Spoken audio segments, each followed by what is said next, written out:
Hi friends, very good morning. So last previous class we started a new chapter, negotiable instruments. So in the previous class we discussed the three topics. So one is negotiable instrument, right?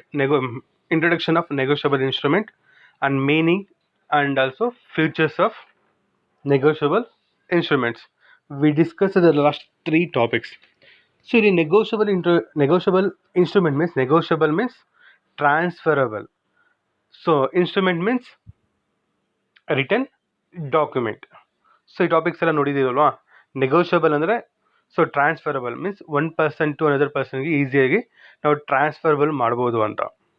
Clear. So instrument means written document. So ಅದು ಯಾವತ್ತೇ ಆಗಲಿ negotiable instruments ಯಾವುದೇ ಆಗಲಿ, bill of exchange, cheques ಆಗಿರ್ಬೋದು, promissory note, treasury bills, so ಏನೇ ಆಗಿರ್ಬೋದು which contain only and written document ಇಂದ ಮಾತ್ರ ಇರಬೇಕು. So it is not a oral ಇಂದ ಇರಬಾರ್ದು. ಸೊ ಓನ್ಲಿ ರಿಟರ್ನ್ ಡಾಕ್ಯುಮೆಂಟ್ಗೆ ಮಾತ್ರ ಪ್ರಿಫರೆನ್ಸ್ನ ಕೊಡ್ತಾರೆ. ಕ್ಲಿಯರ್. ಸೊ ಈಗ ನೆಕ್ಸ್ಟ್ ಟಾಪಿಕ್ ನೋಡೋಣ, types of negotiable instruments. So next topic types of negotiable instruments. So important ಆಗಿ ನಿಮಗೆ ಸಿಲೆಬಸ್ಸಲ್ಲಿ ದೆರ್ ಆರ್ ತ್ರೀ ಮಾತ್ರ ನಿಮಗೆ ಸಿಲೆಬಸ್ಸಲ್ಲಿ important. So one is promissory note, second one bills of exchange, third one cheque. In some of the types of negotiable instrument, there are certificate of deposits and commercial papers and last one treasury bills. So ಇವೆಲ್ಲಾನು ನಿಮಗೆ ಏನು negotiable instruments. These are all negotiable instruments. But in syllabus ನಿಮಗೆ only 3 topics ಮಾತ್ರ ಇದೆ. So ಆ 3 topics ಯಾವುದು ಅಂದರೆ, so one is promissory note, second one bills of exchange and last one cheques. Clear. So ಈಗ ಒನ್ ಬೈ ಒನ್ ಡೆಪ್ತ್ ಆಗಿ so ಏನೇನಿದೆ ಅದರಲ್ಲಿ.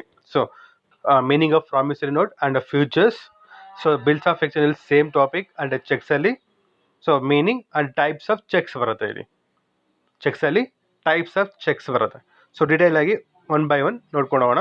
ಸೊ ನಿಮ್ಗೆ ಆಲ್ರೆಡಿ ಕ್ಲಾಸ್ ಸ್ಟಾರ್ಟಿಂಗಲ್ಲೇ ಒಂದು ಇನ್ಫಾರ್ಮ್ ಮಾಡಿದ್ದೆ ನಿಮಗೆ. ಸೊ ನೆಗೋಷಿಯಬಲ್ ಇನ್ಸ್ಟ್ರೂಮೆಂಟ್ ಫ್ಯೂಚರ್ಸ್ ಆಗಿರ್ಬೋದು, negotiable instrument features or promissory note features or bills of exchange features. Clear. ಈ 3 ಟಾಪಿಕ್ಸ್ಗೂ ಫ್ಯೂಚರ್ಸ್ ಆಗಿರ್ಬೋದು, ಕ್ಯಾರೆಕ್ಟರಿಸ್ಟಿಕ್ಸ್ ಆಗಿರ್ಬೋದು, ಎಸೆನ್ಷಿಯಲ್ಸ್ ಆಗಿರ್ಬೋದು, ಕ್ಲಿಯರ್, ಎಲ್ಲಾನು ಈಕ್ವಲ್ ಆಗಿ ಇರುತ್ತೆ. ಸೊ ನೀವು ಯಾವುದೇ ಕ್ವಶನ್ ಕೊಟ್ಟರು ಈಕ್ವಲ್ ಆಗಿ ಆನ್ಸರ್ ಬರುತ್ತೆ. ಸೊ ಒನ್ಸ್ ನೀವು ನೋಟ್ಸ್ನ ಓದ್ಕೊಂಡಾಗ ರನ್ನಿಂಗ್ ನೋಟ್ಸ್ನ ಒಂದ್ಸಲಿ ಅಬ್ಸರ್ವ್ ಮಾಡಿ. ಸೊ ಆಲ್ ಆರ್ 3 ಸೇಮ್ ಕ್ವಶನ್ಗೆ ಒಂದೇ ಆನ್ಸರ್ ಇರುತ್ತೆ. ಸೊ ಎಕ್ಸ್ಪ್ಲನೇಷನ್ ಬರೆಯುವಾಗ ಮಾತ್ರ ಸ್ವಲ್ಪ ಡಿಫ್ರೆಂಟ್ ಆಗಿರುತ್ತೆ ಅಷ್ಟೇ. Clear. Bills of exchange features ಆಗಿರ್ಬೋದು, promissory note and negotiable instruments, ಈ 3 ಕ್ವಶನ್ಸ್ಗೂ ಆಲ್ಮೋಸ್ಟ್ 90% ಒಂದೇ ಆನ್ಸರ್ಸ್ ಬರುತ್ತೆ. ಕ್ಲಿಯರ್. ಸೊ ಈಗ ಒನ್ ಬೈ ನೋಡೋಣ. Promissory note first one.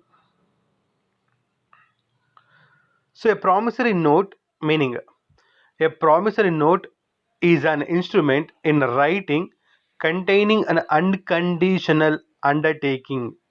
So ಇದು ಅಂಡರ್ಲೈನ್ ಮಾಡ್ತಾ ಇದೆ. ಸೊ ಮತ್ತೆ ಡಿಸ್ಕಸ್ ಮಾಡೋಣ. Unconditional undertaking signed by the maker, unconditional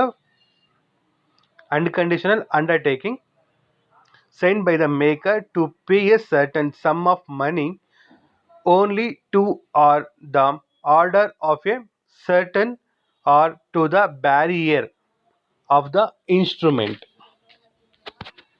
so ಇಲ್ಲಿ ಮೀನಿಂಗಲ್ಲಿ ಮೀನಿಂಗ್ ಒನ್ ಟೈಮ್ ನೋಡಿದ್ರೆ ನಿಮಗೆ ಈಸಿಯಾಗಿ ಅಂಡರ್ಸ್ಟ್ಯಾಂಡ್ ಆಗುತ್ತೆ. ಜಸ್ಟ್ ಕೆಲವೊಂದು ಟಾಪಿಕ್ಸ್ ಇದೆ, ಅದು ಡಿಸ್ಕಸ್ ಮಾಡೋಣ. A promissory note is an instrument. So ನಿಮ್ಗೆ ಇನ್ಸ್ಟ್ರೂಮೆಂಟ್ ಮೀನ್ಸ್ ಏನು? Return document. ಸೊ ಇನ್ಸ್ಟ್ರೂಮೆಂಟ್ ಅಂದ್ರೆ ಏನು? Return document. Instrument in a return writing containing. So promissory note ಯಾವುದ್ರಲ್ಲಿ ಇರಬೇಕು? ಓನ್ಲಿ ರೈಟಿಂಗಲ್ಲಿ ಮಾತ್ರ ಇದ್ರೆ ಸೊ ಅದು ವ್ಯಾಲಿಡ್ ಆಗಿರುತ್ತೆ. ಓರಲ್ ಆಗಿರ್ಬೋದು, ಅದು ಯಾವುದನ್ನು ಕಂಟೈನ್ ಆಗಿರ್ಬೇಕು, ಓನ್ಲಿ ರೈಟಿಂಗಲ್ಲಿ ಮಾತ್ರ ಇರಬೇಕಾಗುತ್ತೆ. Next one on unconditional undertaking. Previous ಕ್ಲಾಸಲ್ಲಿ ನಿಮ್ಗೆ ಹೇಳಿದೆ ಇದು ಅನ್ಕಂಡೀಷನಲ್ ಆಫ್ ಅಂಡರ್ಟೇಕಿಂಗ್. ಸೊ ಯಾರಲ್ಲಿ ಅಮೌಂಟ್ ಕೊಡಬೇಕಾಗುತ್ತೆ. ಸೊ ಪ್ರಾಮಿಸ್ ಅಂದ್ರೆ ಏನು? What you mean by promise? First of all, so promise ನಿಮ್ಗೆ ಗೊತ್ತು, ಆಲ್ರೆಡಿ ಪ್ರಾಮಿಸ್ ಮಾಡ್ತಾ ಇದ್ದಲ್ಲ. ಸೊ ಏನೇ ಒಂದು ಸಿಚುವೇಶನ್ಸ್ ಆಗಿರ್ಬೋದು. So promise, I will promise to come on ಇವಾಗ ಫಂಕ್ಷನ್ ಆಗಿರ್ಬೋದು, I will promise to money, so on some dates ಆಗಿರ್ಬೋದು. ಸೊ ಪ್ರಾಮಿಸ್ ಮಾಡ್ತೀರಾ. ಕ್ಲಿಯರ್. ಸೇಮ್ ಟಾಪಿಕಲ್ಲಿ. So promissory note means so the promising so one person to another person to paying the sum of money. So ಮನಿನ ನಾನು certain ಡೇಟ್ಗೆ ಆ certain ಟೈಮ್ಗೆ ಕೊಡ್ತೀನಿ ಅಂತ ಸೊ ಒಬ್ಬ ಪರ್ಸನ್ಗೆ ಮೀನ್ಸ್ ಡೆಟಾರ್ ಕ್ರೆಡಿಟಾರ್ಗೆ ಆಗಿರ್ಬೋದು, ಡೆಟಾರ್ ಕ್ರೆಡಿಟಾರ್ ಆಗಿರ್ಬೋದು ಪ್ರಾಮಿಸ್ ಮಾಡ್ತಾನೆ. That is a promissory note. So is writing containing the unconditional undertaking. So ಯಾರು ಪರ್ಸನ್ ಪ್ರಾಮಿಸ್ ಮಾಡ್ತಾರೆ, for example so creditor debtor means creditor ಅಂದ್ರೇನು, ಯಾರೋ ಅಮೌಂಟ್ನ ಸಾಲ ಕೊಟ್ಟಿದ್ರು ಅವರಲ್ವ, ಡೆಟಾರ್ ಮೀನ್ಸ್ ಸಾಲ ತೊಗೊಂಡವರು ಕ್ರೆಡಿಟ್ ಬೇಸಿಸ್ ಮೇಲೆ. ಸೊ ಈ ಕ್ರೆಡಿಟ್ ಬೇಸಿಸ್ ಮೇಲೆ ಸೊ ಗೂಡ್ಸ್ನ ಸಪ್ಲೈ ಮಾಡಿದ್ದಾನೆ ಕ್ರೆಡಿಟಾರು. ಸೊ ಕ್ರೆಡಿಟ್ ಬೇಸ್ ಮೇಲೆ ಗೂಡ್ಸ್ನ ತೊಗೊಂಡಿರೋ ಯಾರು, ಡೆಟಾರ್.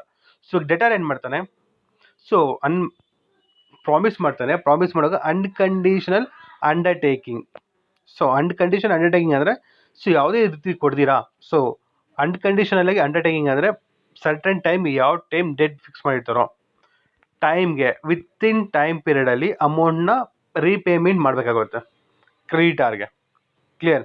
ಸೊ ಅದು ಬಿಟ್ಟು ಪ್ರಾಮಿಸ್ ಸೊ ಏನು ಮಾಡಿರ್ತಾರೆ, ಸೊ ನನಗೆ ಪ್ರಾಫಿಟ್ ಇಲ್ಲ, ಸೊ ಪ್ರಾಫಿಟ್ ಆಗಿಲ್ಲ, ಸೊ ನಿಮಗೆ ಸಾಲ ತೀರ್ಸೋದಕ್ಕಾಗೋದಿಲ್ಲ.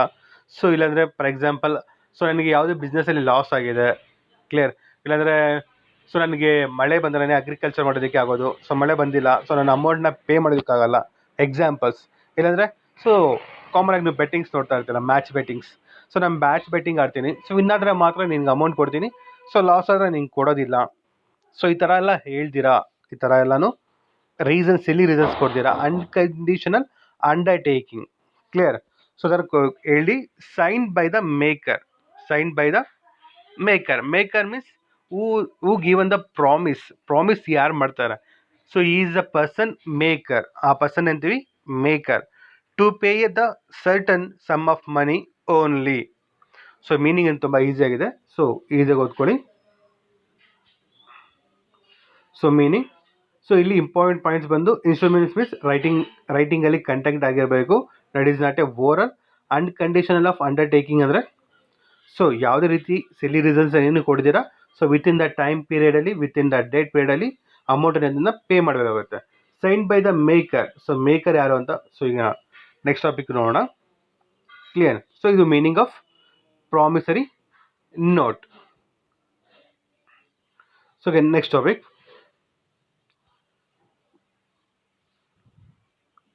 Promissory note. Parties of promissory note. Parties of promissory note. So promissory ನೋಟಲ್ಲಿ ಪಾರ್ಟೀಸ್ ಮೀನ್ಸ್ ಪರ್ಸನ್ಸ್, ಯಾವ ಪರ್ಸನ್ ಬರ್ತಾರೆ ಅಂತ. So parties means promissory note. So first person is maker and second one person is payee. Two persons ಬರ್ತಾರೆ.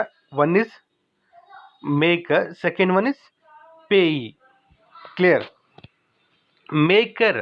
Maker means maker who is the draw is the person who makes the promissory note and also promise to pay. So yeah, maker or drawer ಅಂತೀವಿ. So maker or drawer. So maker ಅಂದ್ರೂ ಒಂದೇ, or drawer. So drawer. So maker or drawer. So maker ಅಂದ್ರೂ ಒಂದೇ, drawer ಅಂದ್ರೂ ಒಂದೇ. Clear. So ಏನು maker ಅಂದರೆ so ಯಾರು ಪ್ರಾಮಿಸ್ ಮಾಡ್ತಾರೆ ಸರ್ಟನ್ ಡೇಟ್ಗೆ ಆ ಸರ್ಟನ್ ಅಮೌಂಟ್ಗೆ ನಾನು ಅಮೌಂಟ್ನ ಪೇ ಮಾಡ್ತೀನಿ ಅಂತ.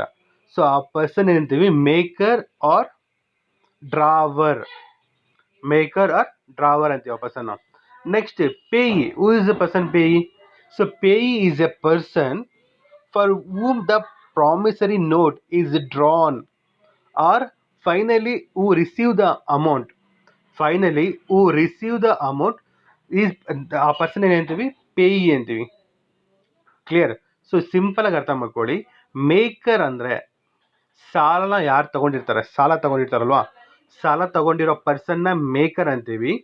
ಪೇಯಿ ಅಂದ್ರೆ ಸಾಲ ಯಾರು ಕೊಟ್ಟಿರ್ತಾರೆ ಆ ಪರ್ಸನ್ ಏನಂತೀವಿ ಪೇಯಿ ಅಂತೀವಿ. ಕ್ಲಿಯರ್. ಸೊ ಇಲ್ಲಿ ಬಿಲ್ನ ಡ್ರಾ ಮಾಡಬೇಕಾಗುತ್ತೆ. ಫಾರ್ ಎಕ್ಸಾಂಪಲ್ ಪ್ರಾಮಿಸರಿ ನೋಟ್ನ ಡ್ರಾ ಮಾಡಬೇಕಾಗುತ್ತೆ. ಸೊ ಈ ಥರ ಪ್ರಾಮಿಸರಿ ನೋಟ್ ಇರುತ್ತೆ. ಇಲ್ಲಿ ಡೇಟ್ ಕಂಟೈನ್ ಆಗಿರುತ್ತೆ. ಸೊ ಇಲ್ಲಿ ಸ್ಟಾಂಪ್ ಇರುತ್ತೆ. ಏನಿರುತ್ತೆ ಇಲ್ಲಿ ಸ್ಟಾಂಪ್. ಸೊ ಇಲ್ಲಿ ಅಮೌಂಟ್ನ ಬರೆದಿರ್ತಾರೆ. ಸೊ ಮತ್ತೆ ಸೈನ್ಡ್. ಇಲ್ಲಿ ಲಾಸ್ಟಲ್ಲಿ ಏನು ಮಾಡ್ತಾರೆ, ಸಿಗ್ನೇಚರ್ ಮಾಡಿರ್ತಾರೆ. ಕ್ಲಿಯರ್. ಸೊ ಈ ಬಿಲ್ನ ಯಾರು ಮಾಡ್ತಾರೆ ಅಂದರೆ ಮೇಕರ್ ಮಾಡ್ತಾನೆ. ಕ್ಲಿಯರ್. ಡ್ರಾವರ್ ಈ ಬಿಲ್ನ ರೆಡಿ ಮಾಡೋದೇನು, ಡ್ರಾವರ್ ರೆಡಿ ಮಾಡಿಬಿಟ್ಟು ಏನು ಮಾಡ್ತಾನೆ, ಇಲ್ಲಿ ಸೈನ್ ಮಾಡ್ತಾನೆ. ಡ್ರಾವರ್ ಏನು ಮಾಡ್ತಾನೆ, ಇಲ್ಲಿ ಸಿಗ್ನೇಚರ್ ಮಾಡ್ಬಿಟ್ಟು ಯಾರು ಕೊಡ್ತಾರೆ, ಪೇಯಿ ಕೊಡ್ತಾನೆ. ಕ್ಲಿಯರ್? ಇದು promissory note. So maker or drawer. Who is a maker or drawer? So maker or drawer is a person. Maker is a person who makes the promise, or to promise to pay. Who make the promise or promise to pay. ಅದನ್ನೇನಂತೀವಿ maker. Who is a payee? Payee is a person who receives the amount finally. Finally received amount ಅಂತೀವಿ. So amount receive ಮಾಡ್ಕೊಳ್ಳೋನ payee ಅಂತೀವಿ.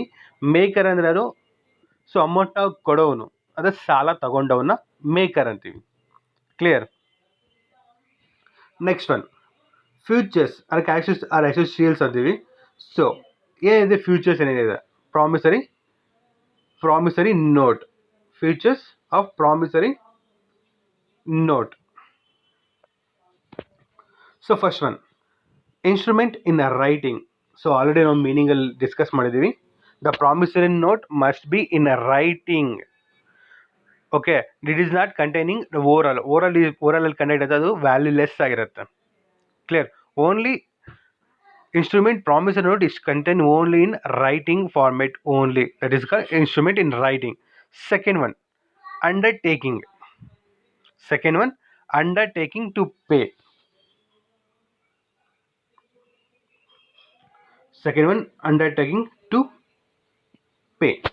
Undertaking to pay. So it is necessary to use the word to promise, but the essential must be clarity shown on the unconditional of undertaking. So ನಿಮಗೆ meaning ಎಲ್ಲ explain ಮಾಡಿದೆ. So unconditional of undertaking, unconditional of undertaking. So ಹೇಳಿದಲ್ವಾ, same ಪಾಯಿಂಟಲ್ಲಿ. So ಯಾವುದೇ ರೀತಿ condition ಹೇಳ್ತೀರಾ undertaking, unconditional. So ಎರಡು equal points ಬರುತ್ತೆ. ಕ್ಲಿಯರ್? ಸೊ ಯಾವುದಾದ್ರು ಸಿಲಿ ರೀಸನ್ಸ್ ಹೇಳ್ತೀರಾ, ಸೊ ಅದನ್ನು ರಿಟರ್ನ್ ಮಾಡೋದಾಗಿರುತ್ತೆ. Next one, sign by the maker. So already ನಿಮ್ಗೆ ಹೇಳಿದ್ದೆ. ಸೊ ಸ್ಟಾಂಪ್ ಡ್ಯೂಟಿ ಇರುತ್ತೆ, ಸ್ಟಾಂಪ್ ಆ್ಯಡ್ ಆಗಿರುತ್ತೆ. ಇಲ್ಲಿ ಡೇಟ್ ಇರುತ್ತೆ, ಇಲ್ಲಿ certain particulars means so amount ಎಷ್ಟು ತೊಗೊಂಡಿದ್ದಾರೆ, ಸೊ ಅಲ್ಲಿ ಡೀಟೇಲ್ಸ್ ಬರೆದಿರ್ತಾರೆ. ಲಾಸ್ಟಲ್ಲಿ ಸಿಗ್ನೇಚರ್ ಇರುತ್ತೆ. Clear? So that is the signed by the maker. The instrument must be signed by the maker. The instrument should signed by the maker. Without signature that promissory note is worthless. So ಅದಕ್ಕೆ ಯಾವುದೇ ರೀತಿಯಾದ ವ್ಯಾಲ್ಯೂನು ಇರೋದಿಲ್ಲ. So ಇವಾಗಿರೋದಿಲ್ಲ. Maker means drawer. Without drawer or maker signature that promissory note is useless unless. Clear? So ಏನು ಮಾಡಬೇಕು, ಅದನ್ನ ಸಿಗ್ನೇಚರ್ನ ಮಾಡಿ, ಇಟ್ ಶುಡ್ ಬಿ ನಾಟ್, ಏನು ಮಾಡಬೇಕು, ಸಿಗ್ನೇಚರನ್ನು ಮಾಡಿರಬೇಕು, sign by the maker. Next, certain sum of money means the maker and payee of the instrument must be define the person. So amount ಅವ್ರು ಎಷ್ಟು ಕೊಡಬೇಕು. ಕ್ಲಿಯರ್? ಸೊ ಎಷ್ಟು ಅಮೌಂಟ್ನ ಕೊಡಬೇಕನ್ನೋದನ್ನು ಸ್ಟ್ಯಾಂಪ್ ಡ್ಯೂಟಿಯಲ್ಲಿ ಅದನ್ನು ಮೆನ್ಷನ್ ಆಗಿರುತ್ತೆ. ಮೆನ್ಷನ್ ಮಾಡಿರಬೇಕು ರೈಟಿಂಗಲ್ಲಿ. Clear? Next, payable and demand. Payable and demand means the amount is payable on demand of payee. So payee means ಇವರು ಪೇಯಿ ಏನು ಮಾಡ್ತಾರೆ, ಮೇಕರ್ಗೆ ಡಿಮ್ಯಾಂಡ್ ಮಾಡೋ ಥರ ಏನು ಮಾಡಬೇಕು, ಡಿಮ್ಯಾಂಡ್ ಮಾಡೋ ಥರ ಇರುತ್ತೆ. Clear? Payable on demand. It means the amount is payable on demand of payee. Next one, so stamping. Last one, stamping. So stamping already 3-4 times ಹೇಳಿದ್ದೀನಿ. So promissory note which contain and valid stamp only. So ಈ stamp ಏನು ಮಾಡ್ತಾರೆ, ಗೌರ್ಮೆಂಟನ್ನು, so stamp ಅನ್ನೋದನ್ನು ಇರುತ್ತೆ. With stamp ಇರೋದನ್ನು ಮಾತ್ರ promissory note valid ಆಗಿರುತ್ತೆ. Without stamp ಇರೋದನ್ನು we not call promissory note. ಅದಕ್ಕೆ ಯಾವುದೇ ರೀತಿಯಾದ ವ್ಯಾಲ್ಯೂ ಅನ್ನೋದು ಇರೋದಿಲ್ಲ. ಸೊ ಸ್ಟ್ಯಾಂಪ್ ಅನ್ನೋದು ವೆರಿ ಇಂಪಾರ್ಟೆಂಟ್ ಪ್ರಾಮಿಸರಿ ನೋಟ್ಗೆ ಇರ್ಬೋದು, ಬಿಲ್ ಆಫ್ ಎಕ್ಸ್ಚೇಂಜಸ್ಗಾಗಿರ್ಬೋದು. ಸ್ಟಾಂಪ್ ಈಸ್ ವೆರಿ ಇಂಪಾರ್ಟೆಂಟ್ ಆಗಿರುತ್ತೆ. Clear? So that is the features of promissory note. Instrument in writing means ರೈಟಿಂಗಲ್ಲಿ ಇರಬೇಕು. So it is not conduct in oral, undertaking and conditional. So ಯಾವುದೇ ರೀತಿ silly reasons they not give any reasons. they want to pay in a certain time at certain date. So signed by the maker means who is given, who is amount will receive, that person must and right will make the signature in the promissory note. So certain sum of money, so it means the amount will be mentioned in the promissory note. Next one, payable and demand. Payable and demand means the amount of payable and demand of payee person ಏನು ಮಾಡಬೇಕು, demand ಮಾಡೋ ಥರ ಇರಬೇಕು pay. Clear. Stamping means stamp promissory ನೋಟಲ್ಲಿ stamp is very important. Without stamping is not valid paper. Clear. Stamping is very important. So ಇದೇನಿದು features of promissory note. Okay students, ಈಗ ನಾವು promissory note discuss ಮಾಡಿದ್ವಿ. So next ಕ್ಲಾಸಲ್ಲಿ bills of exchange discuss ಮಾಡೋಣ. So okay students, ಬಾಯ್.